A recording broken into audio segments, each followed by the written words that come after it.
কেমন আছো বন্ধুরা? আমি গৌরব চ্যাটার্জি, আমি একজন সাইকোলজিস্ট। তোমাদের সঙ্গে কিছুদিন ধরে ল অফ অ্যাট্রাকশন নিয়ে আলোচনা হচ্ছিল, এর নানান টেকনিক বা এসব নিয়ে।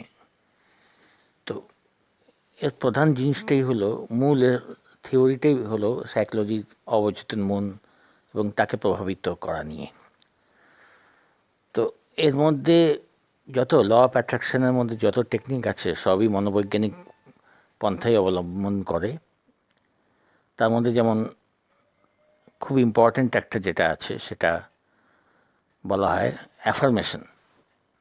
সাইকোলজি ভাষায় এটাকে অটো সাজেশন বলে, কিন্তু ল অফ অ্যাট্রাকশন যারা প্র্যাকটিস করে তারা এটাকে অ্যাফার্মেশন বলে। তো অ্যাফার্মেশনটা বা সাইকোলজিতে যেটা অটো সাজেশন যেটা বলে, সেটা খুবই একটা গুরুত্বপূর্ণ প্রসেস। নিজেকে নিজে সাজেস্ট করা অটো সাজেশন বা অ্যাফার্মেশন মানে স্বগতোক্তি। তো স্বগতোক্তি জিনিসটা কী?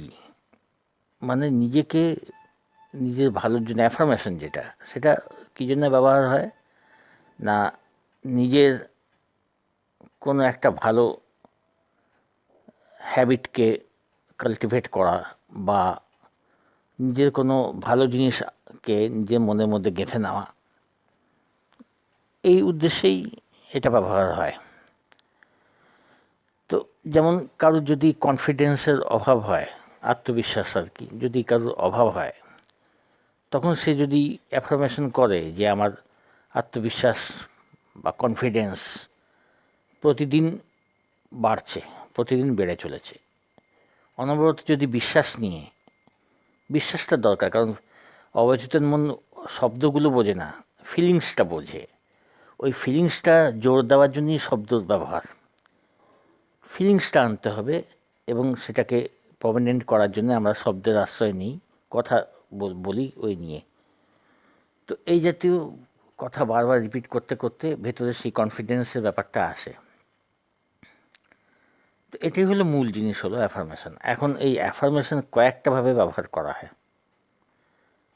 যেমন মিরর অ্যাফার্মেশন, আয়নার সামনে দাঁড়িয়ে তুমি অ্যাফার্ম করে যাচ্ছ কোনো একটা ভালো জিনিস যেটা তুমি চাও নিজের লাইফে আনতে।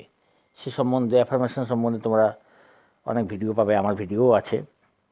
অ্যাফার্মেশন করে যাচ্ছ মিররের সামনে দাঁড়িয়ে। তো মিররের সামনে মানে আয়নার সামনে মিরর অ্যাফার্মেশন যেটা হয়, তো সেটা করলে কি হয় না, আয়নায় নিজেকে তুমি দেখছো, তো একটা জোর পাবে যে হ্যাঁ তোমার সাপোর্টে আরেকজন আছে, তুমি নিজেকেই দেখছো কিন্তু দুইজন মনে হবে যেন দুইজন। তো একটা জোর পাওয়া যায়, একা একা চুপ করে তুমি অ্যাফার্মেশন করছো, সেটা একটা, তারও উপকারিতা আছে। আর আয়নার সামনে দাঁড়িয়ে যখন তুমি সেটা করছো, তখন তুমি নিজেকে নিজে কমিট করছো, তো তাতে একটুখানি জোর, মনের জোরটা বেশি বাড়ে। ওই জন্য ওটা খুব কাজের, মিরর অ্যাফার্মেশন।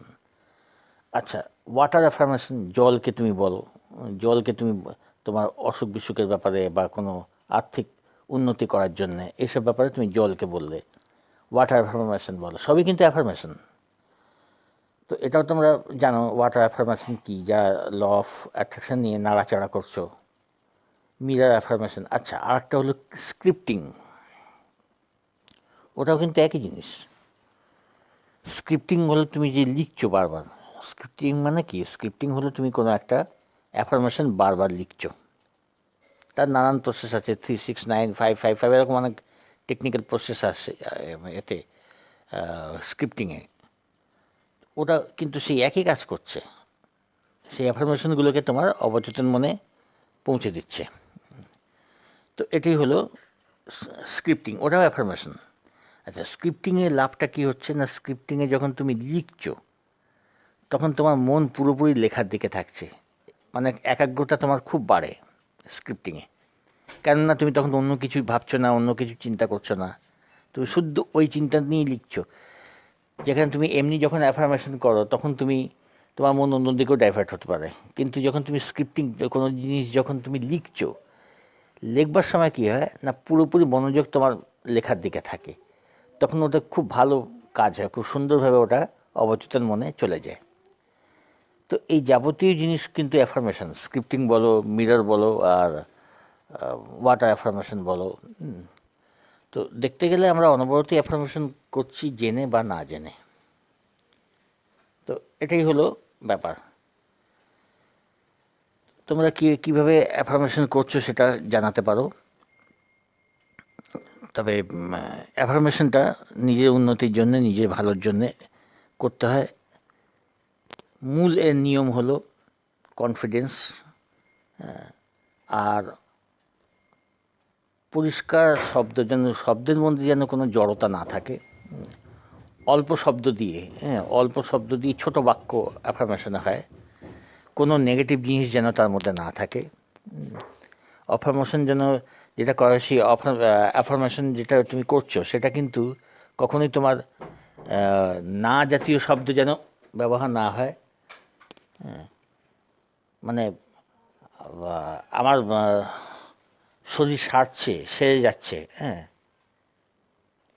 এটা আমি বলতে পারি, কিন্তু আমি আর অসুস্থ হব না এই ওয়ার্ড বলা যাবে না। আমি সুস্থ হয়ে যাচ্ছি, আমি সবসময় সুস্থ থাকবো এটা বলতে পারি, কিন্তু অসুস্থ হব না এটা বলতে পারবো না।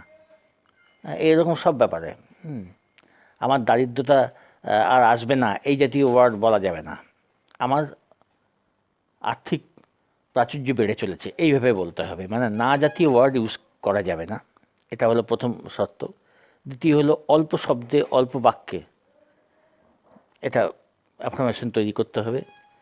পুরো ফিলিংস দিয়ে, বিশ্বাস নিয়ে করতে হবে এবং বারবার রিপিট করতে হবে।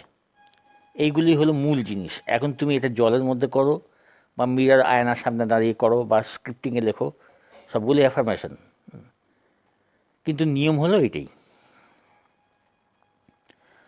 তো তোমরা কে কীভাবে প্র্যাকটিস করছো সেটা তোমাদের উপর অনেকটাই নির্ভর করছে। তোমরা এই মূল নিয়মগুলো জেনে প্র্যাকটিস করে যাও, তোমরা শিওর এর উপকার বুঝবে। আর একটা ব্যাপার, অনেকে বলে 21 দিন বা 30 দিন, এটা একটা ব্যাপার আছে। কেউ যদি কোনো পার্টিকুলার শব্দ, পার্টিকুলার কোনো কথা, স্ক্রিপ্টিং, এগুলো যদি 21 দিন, মোটামুটি 21 দিন থেকে 30 দিন ব্যবহার করলে তবে গিয়ে অবচেতন মন সেগুলোকে গ্রহণ করে, মানে সেগুলোকে তার ছাপ ভালোভাবে অবচেতন মনে সেই ছাপগুলো পড়ে, সেই কথাগুলো। এবং তাহলেই যে ফল সঙ্গে সঙ্গে হবে তা না, ওই ছাপটা যখন পড়ে তারপরেও করে যেতে হয়, তারপরেও অ্যাফার্মেশন করে যেতে হয়। 21 দিন বা 30 দিন পর মাথার মধ্যে সেই অবচেতন মনে সেই শব্দগুলো একটা প্রতিক্রিয়া শুরু হয়, ছাপ তৈরি হয়, এবং সেটা তখন কাজ করতে শুরু করে। এবং তারপরে আস্তে আস্তে যখন আরও করা যায়, 21 দিনটা মিনিমাম বলা হয়, মিনিমাম 21 থেকে 30 দিন, যাতে অ্যাকশনটা জাস্ট শুরু হয় তখন।